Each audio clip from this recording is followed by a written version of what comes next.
These are my kids and myself. This picture was taken on my annual vacation at Lake George, New York. This one was September last year. Mark is 52 years old. He's a very big guy. He's 6'5" and weighed 240 pounds in this picture. My other son is Shane, and he is 36 years old. And mothers would understand this, but my older son, Mark, lives in a group home, and I only get to see him once a year. I rent the same unit on this lake, in this beautiful lake, for years. So it feels like a second home. And I look forward to that week. I mean, I plan what I'm going to make Mark for dinner, what treats I'm going to give him, where we're going to go. And I live for that week. Well, Mark is autistic. He was diagnosed 49 years ago when I was told this is a new thing, autism. Nowadays, most people know autism as someone they've seen on television or a neighbor or something that is Asperger's, which, by the way, they don't use that term, I'm told, anymore. Now you're on the spectrum. But what fortunately most people don't know is that the spectrum goes from here to these genius-type people, all the way to here to the tragedies. And my son is on this side. It was always a very calm guy. Sat a lot. He was an expert at sitting. Eating was his favorite thing in the world. He acts very much like a child in a lot of ways. It's impossible to tell his IQ. He doesn't speak. But he'll get up from the kitchen table and push his chair in, and you better push yours in, because if you don't, he will. He'll scrape his plate in the sink and then put it in the dishwasher. And then he'll go to wash his hands and just turn on the hot water.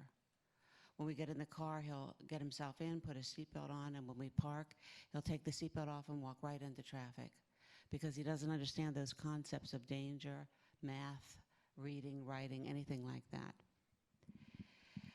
And this was always Mark. I mean, he was always happy to see me. It doesn't speak. He has a few signs, so every time you see me, it was mama, mama, ride, because he loves to ride. That's his favorite thing.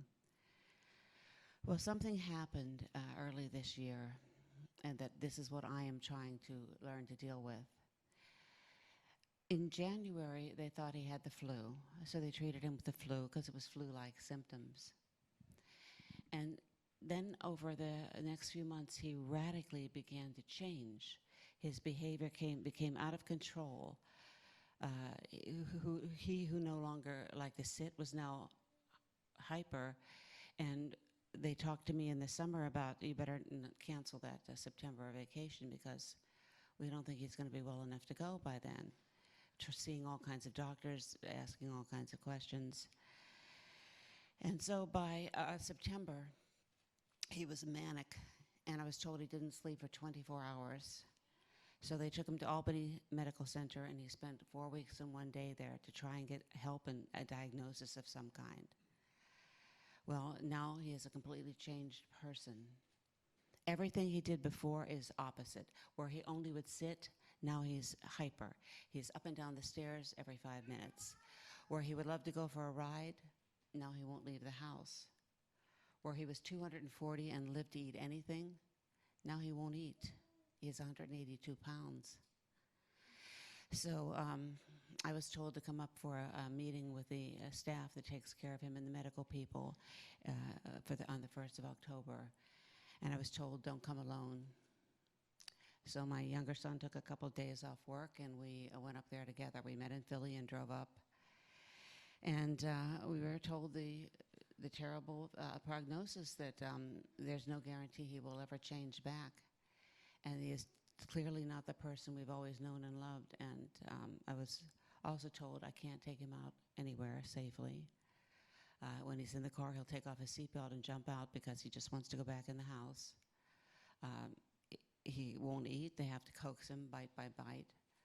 And he spends his day going up and down the stairs, laying down, getting up, coming down the stairs, going up. And they're learning how to care for this new person in their lives. There are 3 other guys in this group home. Well, the diagnosis seems to be Lyme disease. Okay. Well, Lyme disease, all the caregivers were telling me these shocking stories of what has happened to relatives and friends of theirs with Lyme disease. I mean, and I'll tell you a story about a girl that I read here that the same thing, started with the flu symptoms and woke up one morning paralyzed. In New York State, they were telling me that there's so many ticks now because of climate change, which doesn't exist, we know. Now the ticks are out of control. There are amazing numbers of them, and they're not on just deers. They're on all kinds of animals. When you walk in the woods, or they get into your house even because they get on the mice. And then in the wintertime, mice will come into your house to get warm, and you can get a tick there. And these ticks are so small that it's hard to detect. They can be smaller than a sesame seed. And 40 years ago, when we thought we knew about Lyme disease, they would say, don't worry, you get this red circle and you know you've got Lyme disease, so you go to the doctor and you get a shot and you're cured. No more. That was 40 years ago. Now they've become a whole other thing. On our way home, I stopped in Philadelphia and went into a little store and found this little handout. And what was on the front cover? From Pennsylvania. Okay.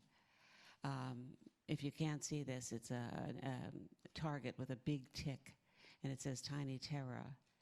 And it had little writing on the front. It says, Lyme disease is hard to diagnose, easy to miss, and quickly becomes incurable. And it's on the rise. Apparently it's so bad in Pennsylvania that they're telling you if you get bit by a tick, to put it in a Ziploc bag, seal it, and send it to the medical department that they mention in here to diagnose whether it's got Lyme disease, because now they have other diseases with the Lyme disease that you get with that bite. And these ticks are so hard to detect. They'll climb in your shoes, they'll go down your socks, they'll get in your hair. They look for some place that's warm and dark. And there are a lot of places on our body that is warm and dark. So you have to check yourself whenever you're outside. And you have to have a very good friend to check those dark places every time you go outside. So basically, I wanted to tell you that what I'm trying to deal with now is learning how to cope with my son, Mark. I felt like this past year, I've been through hell. There were times I was on my knees. But I also want to warn you to tell people about this. You know, Ryan told me, even in Kentucky, they've got these ticks now. He's been being checked since he was a child. So it's got to be in more places. So if there's anyone you know, you love, you care about, educate them on Lyme disease. And one more blessing from climate change. Well, thank you very much for listening. Goodbye.